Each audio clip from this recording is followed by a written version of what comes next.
ሰላም ውድ የተከበራችሁ የቲ4ኤክስ ቲዩብ 7 ቻናል ተከታታዮች እንግዲህ ዛሬ አንድ አዲስ ነገር ነው ማለት ነው ይዤላችሁ የመጣሁት።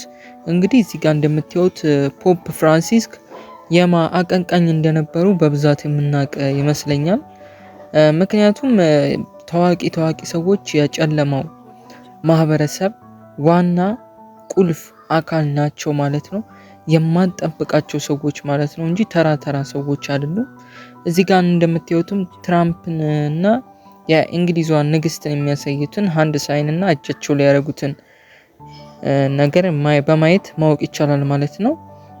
እና ደግሞ ሌላ ማታቋቸው ወይም ማገምቷቸው ሰዎችም እዚህ ጋር እንደምታዩት ትክክለኛ ሪቹዋል በቪዲዮ ላይ ሲሰሩ ይታያል ማለት ነው። ይሄ ሃንድ ሳይን ትልቅ ምልክት አለው ማለት ነው። እነዚህ ደግሞ ያው ነፍሳቸውን የሸጡ እና ደግሞ ለጨለማው ዓለም ራሳቸውን ያስገዙ ሰዎች ናቸው። ያው እዚህ ጋር እንደምታዩት በስትክክል እነሱ አይ ላቭ ዩ ነው የሚሉት፣ ግን ይሄ ግን ተንኮል ነው፣ ውሸት ነው። ሰውን ወደ ገደል ወይም ወደ እሳት ለመክተት ነው ማለት ነው እንደዚህ የሚሉት። እንግዲህ ህዝቤ መንቃት አለበት፣ እምነቱን ጠብቆ ሊያቆይ ይገባል። ሃንድ ሳይን መቼም ማሳየት የለባችሁም ማለት ነው። እና እዚህ ጋር ደግሞ እንደምታዩት የፍሪሜሰነሪ መጽሐፍ ነው ማለት ነው። እነሱ መጽሐፍ ይሉታል የራሳቸው፣ እኛ መጽሐፍ ቅዱስ እንደምንለው እነሱ ደግሞ መጽሐፍ ይሄ ነው ራሳቸው ጽፈው ማለት ነው።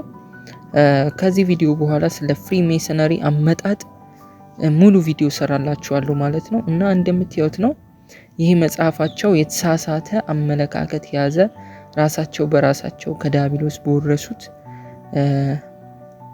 ጥበብ ነው እንግዲህ የጻፉት ማለት ነው። ከእግዚአብሔር ሲሆን በዲያብሎስ እገዛ የጻፉት መጽሐፍ ነው፣ ሰውን እሳት ውስጥ ወይም ገደል ውስጥ ለመክተት። እና ስለ አርቲስቶችም ምሰራላችሁ ይሆናል ማለት ነው። እያንዳንዱን ለቃቅመን የምናወጣ ይሆናል ማለት ነው በዚህ የዩቱብ ቻናላችን።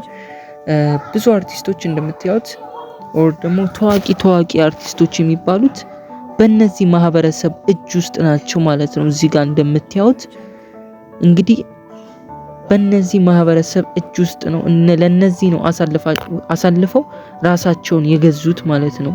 እንግዲህ ሰይጣን የብርሃን አምላክ ነው ይላል፣ ሆኖ ይቀርባችኋል። ሰይጣን ማለት ነው የብርሃን አምላክ ሆኖ ይቀርባችኋል። እንግዲህ ዓለማችንን የሚመሯት በቼዝ ቦርድ በመሰለ እንትን ነው። በጣም ያሳዝናል በጣም። እና እኔ የምላችሁ ሪያሊቲው ምረጡ ነው። እግዚአብሔር ይጠብቀን። አሜን።